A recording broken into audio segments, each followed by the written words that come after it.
Hello everyone, welcome to physics 360 YouTube channel. तो आप सभी को पता होगा कि कल एमआरएस का नोटिफिकेशन आ गया है पूरा वैकेंसी का, जो कि PGT and TGT principal, lab assistant, teaching, non teaching सारा का वैकेंसी निकल आया है। ओके, तो इस विषय में आप बात करेंगे, खास करके जो टीचिंग जॉब है पीजीटी एंड टीजीटी के बारे में, साइंस और आर्ट्स दोनों के बारे में थोड़ा डिस्कस करेंगे ज़्यादातर। ओके, क्या है इसका कंडीशन, कब है एग्जाम, कब है फॉर्म फिलअप, कितना फीस है, पूरा ऑल ओवर डिस्कशन रहेगा आप लोग बच्चों। तो बिना किसी देरी के चलिए शुरू करते हैं।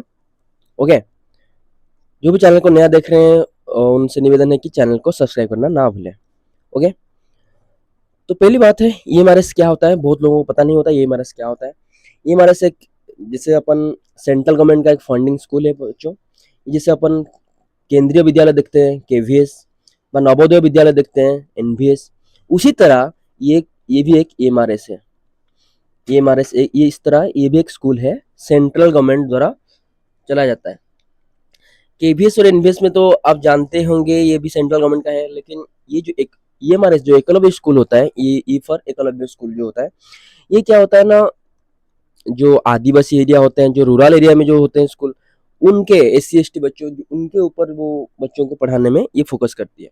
और पूरा सेंट्रल गवर्नमेंट का स्कूल है बच्चों। इसका जॉब जो है वो भी सेंट्रल गवर्नमेंट द्वारा फंडिंग है। अच्छा, इसका क्या डिफरेंस है एनवीएस के वजह से? ये डिफरेंस ये है कि बस यहाँ पे नॉर्मल लोग पढ़ सकते हैं, सारे लोग, यहाँ पे सिर्फ एससी एसटी नॉर्मल रूरल के बच्चे पढ़ते हैं ज़्यादातर। ओके, ईएमआरएस का, अच्छा, इसका रिक्वायरमेंट का क्या प्रोसेस है? इसमें जो टीचर होते हैं ये भी पीजीटी और टीजीटी लेता है, ये भी पीजीटी टीजीटी लेता है। ओके, इसका जो रिक्वायरमेंट का एग्जाम होता है, इसमें क्या होता है ना, बोथ रहता है, रिटिन प्लस इंटरव्यू। रिटिन एग्जाम रहता है प्लस वाइवा रहता है, या इंटरव्यू कह सकते हो। लेकिन यहाँ पे क्या होता है ना, ये हमारे इसका ये एक फायदा है, ये है ओनली रिटिन एग्जाम लेता है, ओनली रिटिन एग्जाम। इसका नोटिफिकेशन कल ही आउट हो गया, सबने देखा होगा बच्चों ने।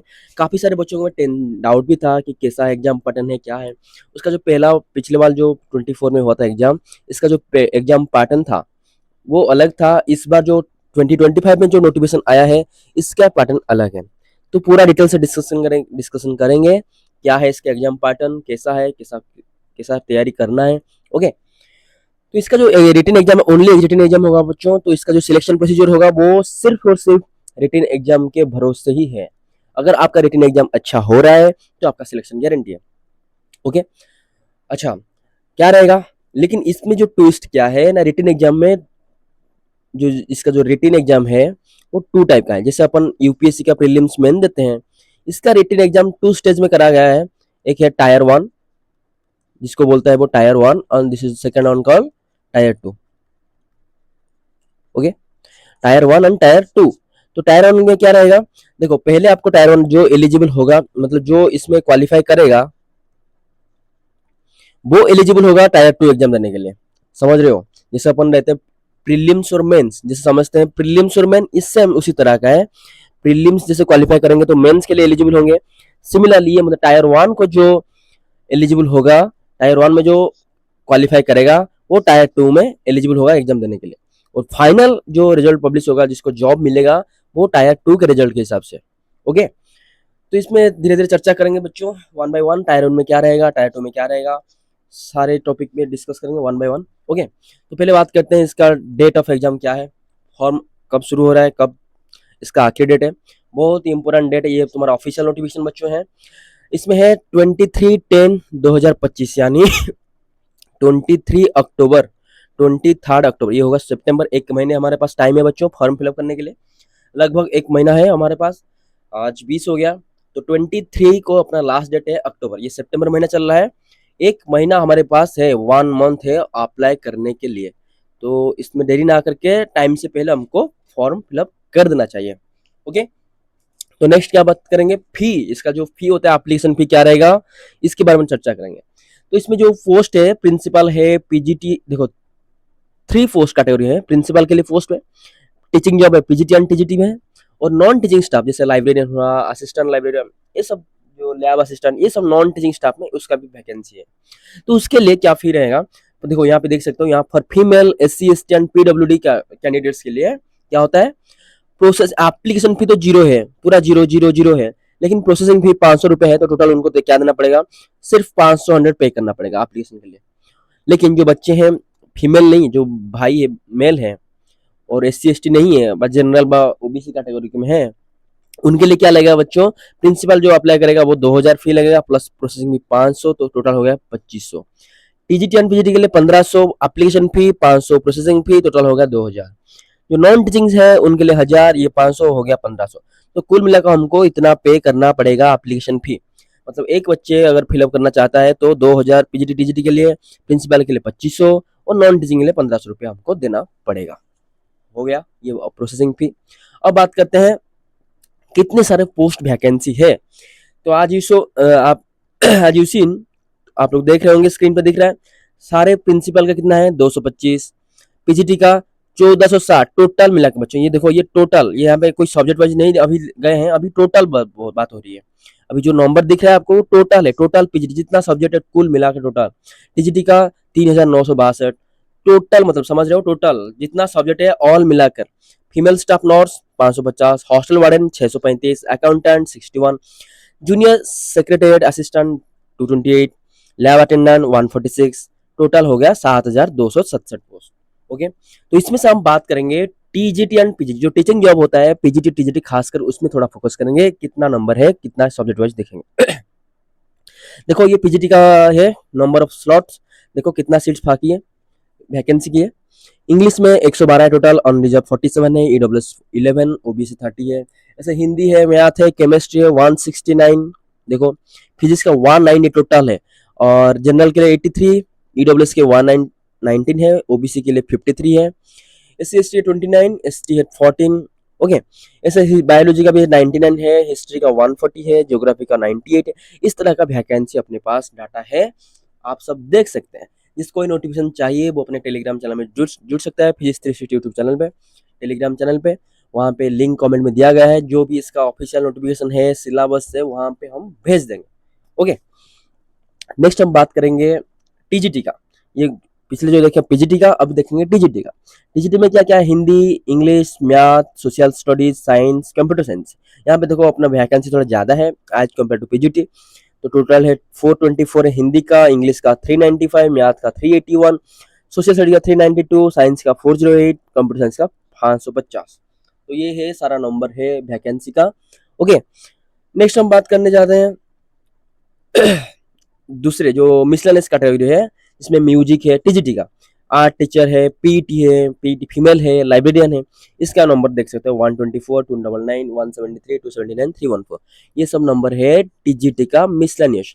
ये पिछले जो था ये टीजीटी का क्या था, सब्जेक्ट वाइज था, जैसे वो science, maths, okay, English, Hindi, ये सब। अब दूसरी बात करेंगे वो है सैलरी कितना रहेगा। अगर हम इसमें ईएमआरएस में सिलेक्शन होते हैं, जो टीचर होते हैं उनका सैलरी किस कैटेगरी में रहता है।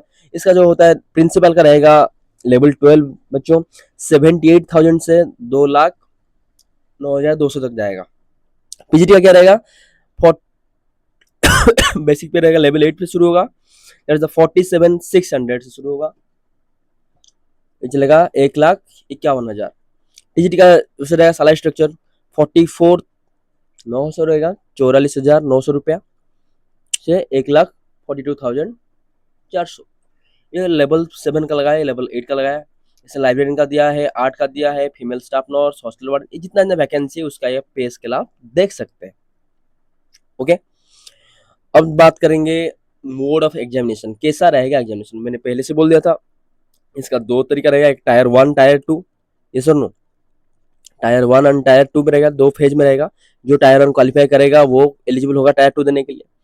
यहाँ पे वही लिखा है, tyre 1 EMR staff selection exam will be conducted MCQ and OMR based. बच्चों जो टायर 1 एग्जाम होगा ये पूरा रहेगा क्या, ओएमआर एमसीक्यू रहेगा, मतलब मल्टीपल चॉइस क्वेश्चन रहेगा, और पेन एंड पेपर मोड, मतलब ऑफलाइन रहेगा एग्जाम, समझ रहे हो। मतलब पेन एंड पेपर मतलब हमको बबलिंग करना पड़ेगा पेन से लेके ओएमआर सीट पे, मतलब आप समझ सकते हैं कंप्यूटर में एग्जाम नहीं रहेगा, ओएमआर बेस्ड रहेगा, पेन एंड पेपर रहेगा ऑफलाइन। भाई टायर 2 जो सेकंड टायर 2 होगा एग्जाम, उसका कॉम्बिनेशन क्या रहेगा, डिस्क्रिप्टिव क्वेश्चन एंड एमसीक्यू। मतलब जो टायर 2 का एग्जाम रहेगा वो एमसीक्यू के साथ सब्जेक्टिव यानी डिस्क्रिप्टिव हमको लिखना पड़ेगा पेन एंड पेपर से, जैसे अपन लॉन्ग क्वेश्चन लिखते हैं, जैसे बोर्ड्स एग्जाम में लिखते थे, ऐसे ही अपने को डिस्क्रिप्टिव क्वेश्चन आंसर रहेगा टायर 2 में। Okay, after tier 2 there will be interview for the post of principal and skill test for the post of junior secretariat assistant। मतलब जो प्रिंसिपल के जो पोस्ट है उनके लिए इंटरव्यू रहेगा टायर 2 के बाद भी इंटरव्यू रहेगा, किसके लिए ना, जो प्रिंसिपल के लिए अप्लाई कर रहे हैं। ओके, बाकी जो टीजीटी एंड पीजीटी के लिए उनके लिए कोई भी इंटरव्यू नहीं है, क्लियर करना चाहता हूँ। ओनली इनका रिटन एग्जाम टायर 1 क्वालिफाई करो, टायर 2 एग्जाम क्वालिफाई करो तो खत्म, आपका सिलेक्शन हो गया। ओके, अच्छा मीडियम का हम कौन सा रहेगा एग्जाम पेपर का क्वेश्चन का, bilingual, that is Hindi and English दोनों पेपर में रहेगा। However in the case of language competency test regional language part will be conducted regional language opted by the candidate. जो अपन जो सब्जेक्ट है ओडिया, इंग्लिश, हिंदी, जो जिसका रीजनल लैंग्वेज है, बंगाली जो है, वो अपना उस तरह का लैंग्वेज में एग्जाम हो सकता है, उस तरह पेपर, जैसे ओडिया का एग्जाम रहता है, आसामी का रहेगा, जो भी जो लैंग्वेज है रीजनल लैंग्वेज उसका पेपर उसी लैंग्वेज में रहेगा। ओके, आई होप सबको इतना क्लियर होगा। अपने पास अभी तक क्या क्लियर हुआ कंसेप्ट एग्जाम का, अभी होगा टायर 1 टायर 2। टायर 1 में क्या रहेगा, पूरा एमसीक्यू फॉर्मेट में रहेगा, और टायर 2 जो होता है that is the main exam जो कह सकते हैं, ये क्या रहेगा, एमसीक्यू विथ डिस्क्रिप्टिव। क्या बोल रहे हैं, एमसीक्यू विथ डिस्क्रिप्टिव। ओके, अब बात करेंगे, याद रखो इसको क्वालिफाई करोगे तभी ये एलिजिबल होगे देने के लिए। ओके, नेक्स्ट बात करेंगे इसका सिलेबस क्या रहेगा सर, टायर 1 का एग्जाम का सिलेबस क्या रहेगा। मैं बात कर रहा हूँ पीजीटी का पहले। ओके, पीजीटी का जो एग्जाम होगा टायर 1 का, उसका सिलेबस क्या रहेगा बच्चों, ये तुम्हारे सामने है। जनरल पार्ट 1 का जनरल अवेयरनेस रहेगा, उसका 10 मार्क का क्वेश्चन आएगा, टोटल मार्क 10 रहेगा। एमसीक्यू, ये पूरा एमसीक्यू ऑल टायर 1। रीजनिंग का रहेगा 15 क्वेश्चन 15 मार्क। आईसीटी का नॉलेज ऑफ आईसीटी में 15 question 15 mark. Teaching aptitude 30 question 30 mark. Domain knowledge experience activity pedagogy and case study based question रहेगा 20 रहेगा। And NEP national education policy के ऊपर 10 question रहेगा, total हो गया 30 मार्क। कुल मिलाकर टोटल हो गया 100 मार्क। ओके, इसके साथ पार्ट भी आई में क्या है, language competency that is the English and the Hindi, 10-10 mark. English में 10 रहेगा, हिंदी में 10 रहेगा। देखो यहाँ पे क्या होता है ना, यहाँ पे ये कंपलसरी है। देखो this part is qualifying in nature, अगर तुमको इसमें क्वालिफाई नहीं करोगे ये पेपर में, ये स्पेशल जो है इंग्लिश एंड हिंदी में, तुम्हारा कॉपी चेक ही नहीं होगा। क्या लिखा है, विथ मिनिमम 40% मार्क, मतलब 20 का 40% कितना हुआ, 12, 8 मार्क। मतलब हमको क्या मिलेगा, 8 मार्क हमको इसमें कहीं पे रखना पड़ेगा मिनिमम। अगर 8 से हमारा मार्क इस 20 मार्क से 8 मार्क कम रह रहा है तो हमारा ये कॉपी चेक ही नहीं होगा, आगे मार्क कैलकुलेशन ही नहीं होगा, इवैल्यूएशन नहीं होगा। ओके, पहले भी ऐसा था, अभी भी ऐसा है।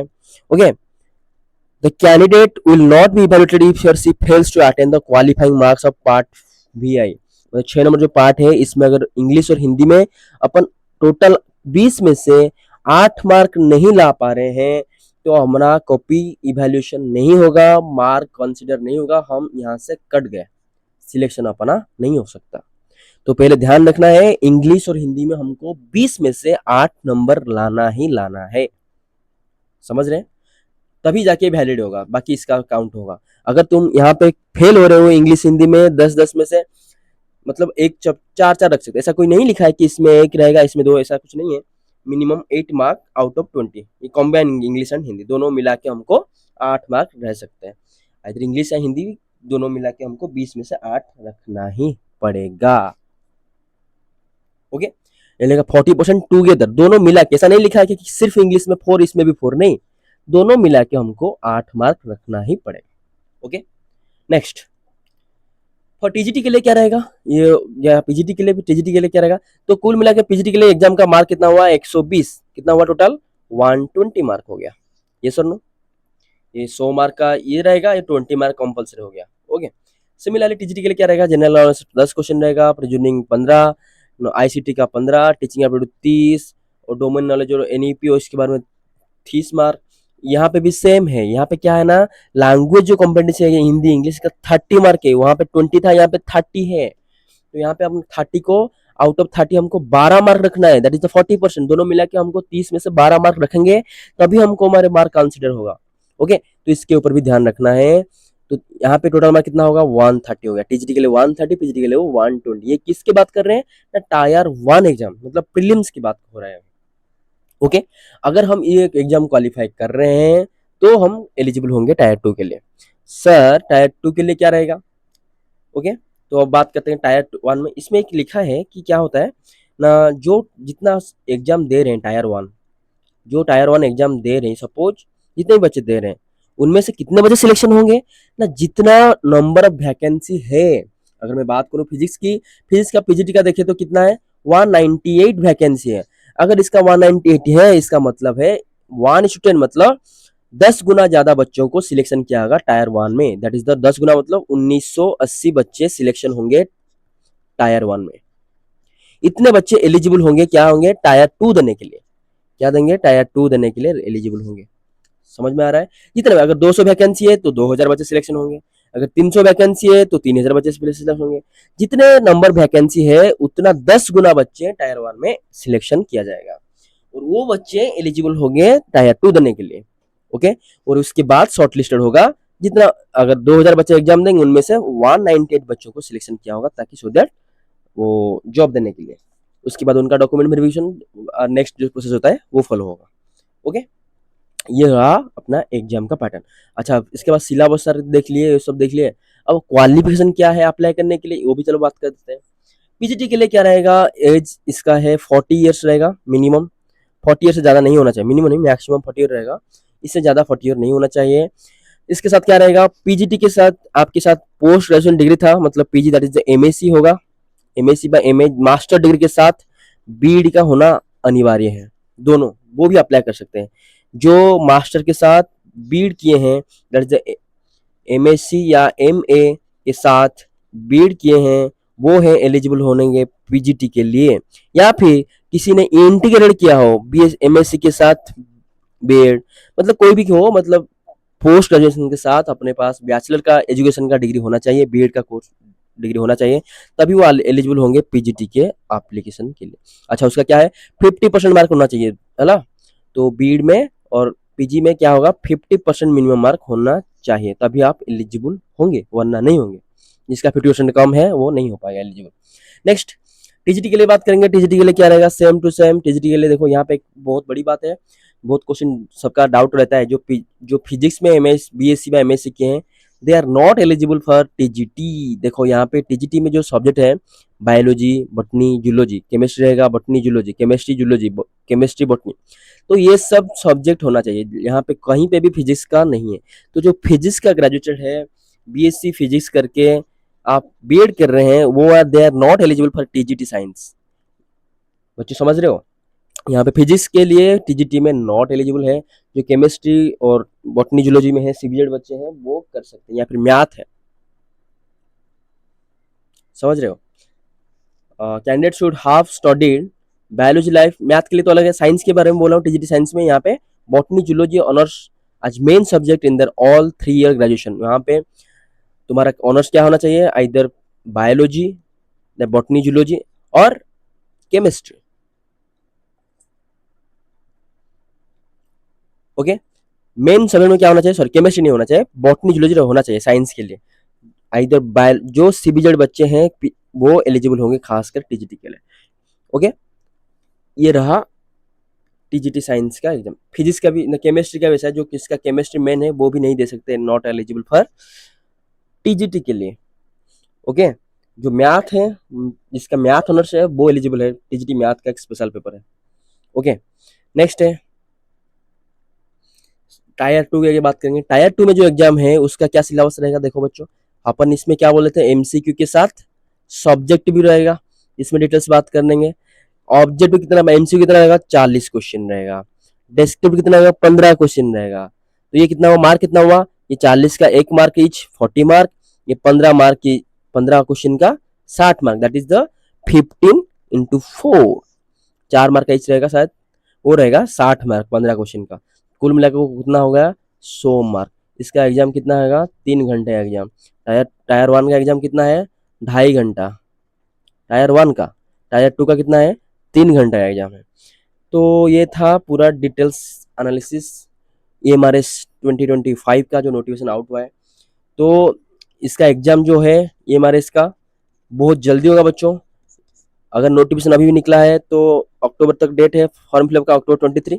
तो मान लो विद इन 2-3 मंथ उसका एग्ज़ाम हो सकता है। तो अपन एक्सपेक्ट कर सकते हैं दिसंबर या फिर जनवरी में इसका एग्ज़ाम हो सकता है। ओके, तो दिसंबर और जनवरी में इसका एग्ज़ाम होने का पूरा पूरा चांस है। तो जो भी इसका एस्पिरेंट्स है, इसका प्रिपरेशन करना चाहते हैं, अभी से ही लग जाएं अपने अपने तैयारी में। सिलेबस सबको पता है, तुरंत लग जाए। टायर 1 के लिए लगो, टायर 2 के लगो, खास करके हिंदी लैंग्वेज वाला हिंदी इंग्लिश इसके लिए ज़्यादा तो लगो, क्योंकि यहाँ पे तो एलिजिबल रहना 40% मार्क लाना है इसमें, पीजीटी हो या टीजीटी हो।